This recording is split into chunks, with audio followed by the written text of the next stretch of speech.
Salam dari HKBP Kernolong, HKBP tertua di Pulau Jawa. Malam ini sebelum memasuki peraduan malam, marilah kita mendengarkan firman Tuhan, mari kita berdoa. Ya Allah ya Tuhan kami bersyukur kepadamu karena Engkau telah memberkati hidup kami. Di sepanjang satu hari ini, kami boleh melakukan segala aktivitas kami, segala tugas dan tanggung jawab kami. Berkati Tuhan supaya menjadi berkat bagi kami dan seturut dengan kehendak Tuhan. Pada malam ini Tuhan, kami mau mendengarkan firman-Mu. Berkati kami agar kami boleh mengerti akan kebenaran dari firman Tuhan. Terima kasih Tuhan, hapuskan kami dari dosa. Amin. Firman Tuhan pada malam hari ini sesuai bacaan malam dalam almanak HKBP tertulis dalam Lukas 22 ayat 24 sampai ayat 30 dan ayat pembimbing renungan ayat 27. Begini firman Tuhan. Sebab siapakah yang lebih besar, yang duduk makan atau yang melayani? Bukankah dia yang duduk makan? Tetapi aku ada di tengah-tengah kamu sebagai pelayan. Demikian firman Tuhan. Siapakah yang lebih besar? Menjadi orang besar adalah keinginan dan dambaan semua orang.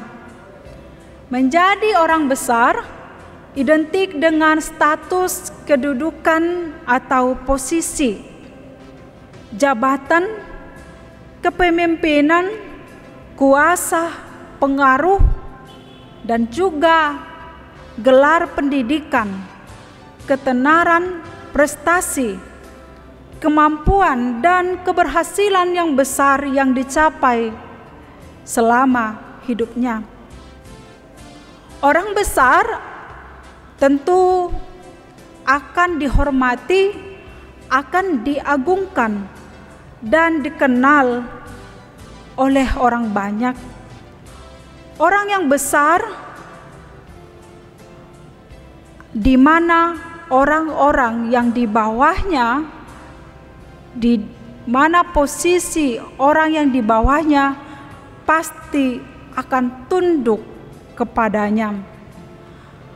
Ada sebagian orang sangat ambisi untuk menjadi orang besar, sehingga ia melakukan dengan berbagai cara untuk mendapatkannya. Ia tidak peduli apakah itu merugikan orang lain atau tidak. Ia tidak peduli apakah itu menguntungkan orang lain atau tidak. Untuk menjadi besar, orang besar, ada juga orang yang sampai mengorbankan dan memperalat orang lain. Menjadi orang yang besar seperti ini adalah hanya dipandang dari segi hal-hal yang bersifat dunia dan berasal dari dunia. Menjadi orang besar yang bersifat dunia atau berasal dari dunia ini berbeda dengan menjadi orang besar dalam hal-hal yang bersifat rohani. Orang yang besar yang bersifat dunia belum tentu kebesarannya itu untuk memuliakan Tuhan, tetapi hanya untuk kepentingan diri sendiri. Sekalipun dia menjadi orang besar di dunia ini, apakah ia hidup dengan terus melakukan yang benar dan yang adil menurut ukuran Tuhan? Orang besar menurut dunia dipandang sebagai orang yang hidupnya berkompromi dengan kehendak dan keinginan dunia saja. Sedangkan orang besar yang bersifat rohani adalah orang yang besar menurut Tuhan, menurut kehendak Tuhan, berdasarkan imannya kepada Tuhan. Dan orang yang besar yang beriman kepada Tuhan pasti akan melakukan kebenaran dan keadilan seturut dengan hukum Tuhan.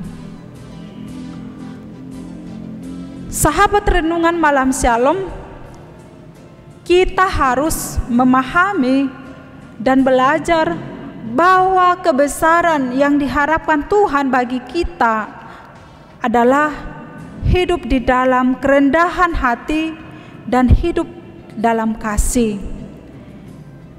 Hidup menjadi orang besar yang diharapkan Tuhan adalah hidup menjadi seorang pelayan, menjadi pelayan bagi orang-orang di sekitarnya.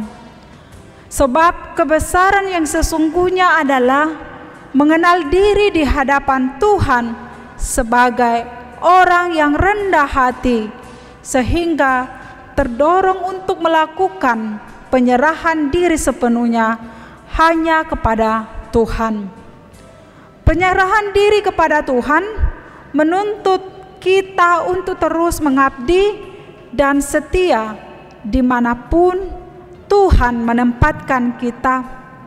Tidak ada alasan untuk memuji diri sendiri, memegahkan diri sendiri untuk setiap posisi atau kedudukan yang Tuhan berikan bagi kita. Menjadi orang besar bukan berarti yang mampu menguasai atau mengendalikan seseorang untuk tunduk dan patuh serta diatur oleh sesuka hati kita. Tuhan Yesus menekankan kepada murid-muridnya supaya tidak terfokus memikirkan posisi sebagai orang yang besar untuk kepentingan diri sendiri, tetapi untuk kepentingan Tuhan.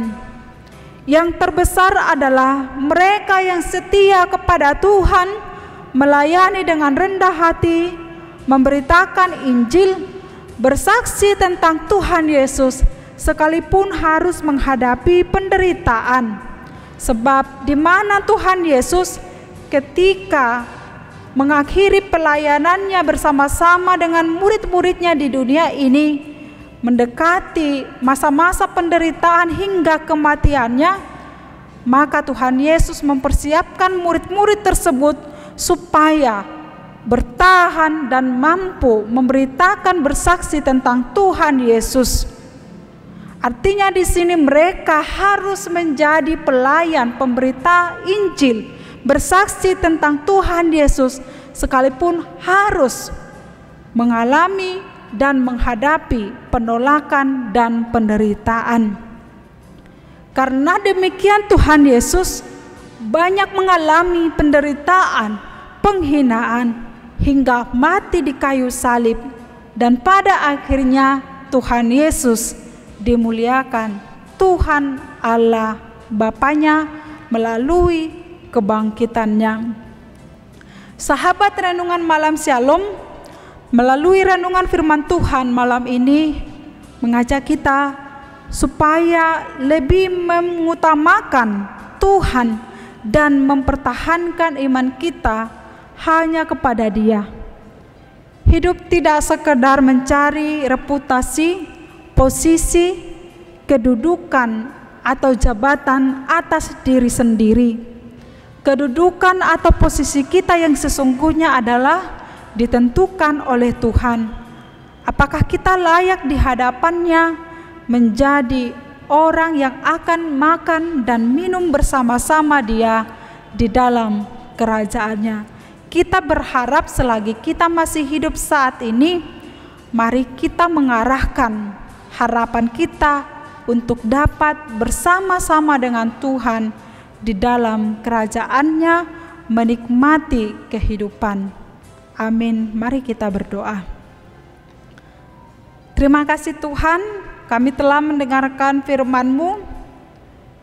Ajarlah kami Tuhan, supaya kami dapat hidup di dalam kerendahan hati, hidup menjadi pelayan, melayani orang-orang yang ada di sekitar kami.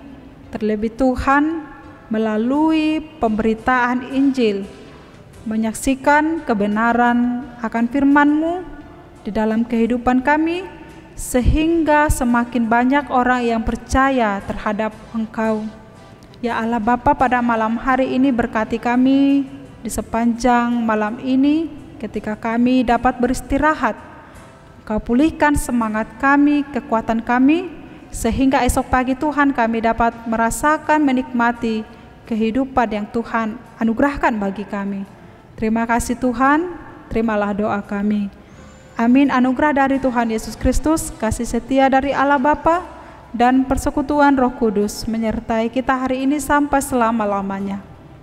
Amin.